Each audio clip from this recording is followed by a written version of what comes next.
ഹരേ കൃഷ്ണ. മഴയുണ്ടെങ്കിൽ വെയിലുണ്ടാകും, ദുഃഖമുണ്ടെങ്കിൽ സുഖമുണ്ടാകും, കയറ്റമുണ്ടെങ്കിൽ ഇറക്കവും ഉണ്ടാവും. ഇതുപോലെ തന്നെയാണ് നമ്മുടെ ജീവിതം. സുഖം മാത്രമായിട്ട് ഒരാൾക്ക് ഒരു ജീവിതകാലം മുഴുവൻ കഴിച്ചുകൂട്ടാൻ സാധിക്കുകയില്ല. ഏതു പ്രതിസന്ധി ഘട്ടത്തിലും തളരാതിരിക്കണമെങ്കിൽ നമ്മൾ ഭഗവാനിൽ സമ്പൂർണ്ണ സമർപ്പണം നടത്തുക.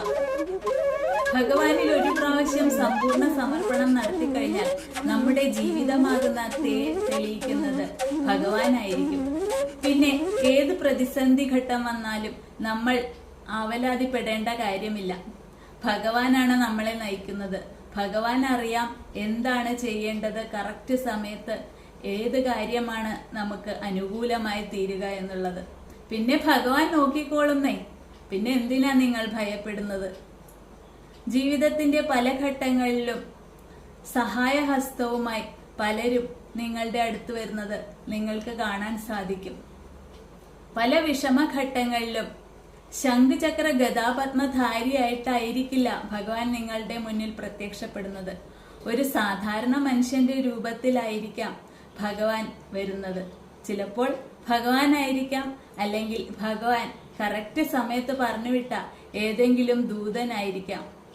പക്ഷെ കറക്റ്റായിട്ട് നമുക്ക് വേണ്ട കാര്യം ആ സമയം അത് നടന്നിരിക്കും.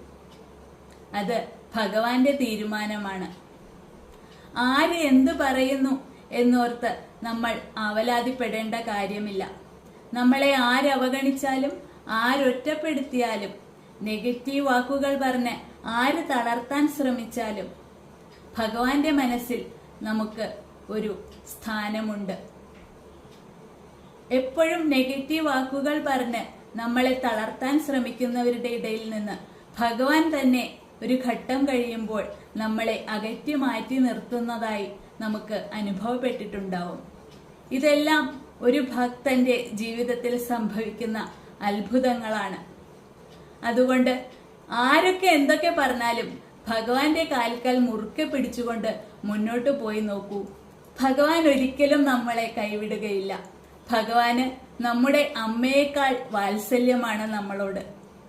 നമ്മളെ സൃഷ്ടിച്ച സൃഷ്ടകർത്താവിന് അറിയാമല്ലോ നമ്മൾക്ക് എന്തൊക്കെയാണ് വേണ്ടത്. കറക്റ്റ് സമയത്ത് കറക്റ്റായിട്ട് അത് നടക്കേണ്ട സമയത്ത് ഭഗവാൻ നമ്മളുടെ ആവശ്യങ്ങളെല്ലാം നമുക്ക് നല്ലതിനാണെങ്കിൽ മാത്രം നമുക്ക് ഹിതകരമായി നടത്തിയിരിക്കും. ഹരേ കൃഷ്ണ. നന്ദി, നമസ്കാരം.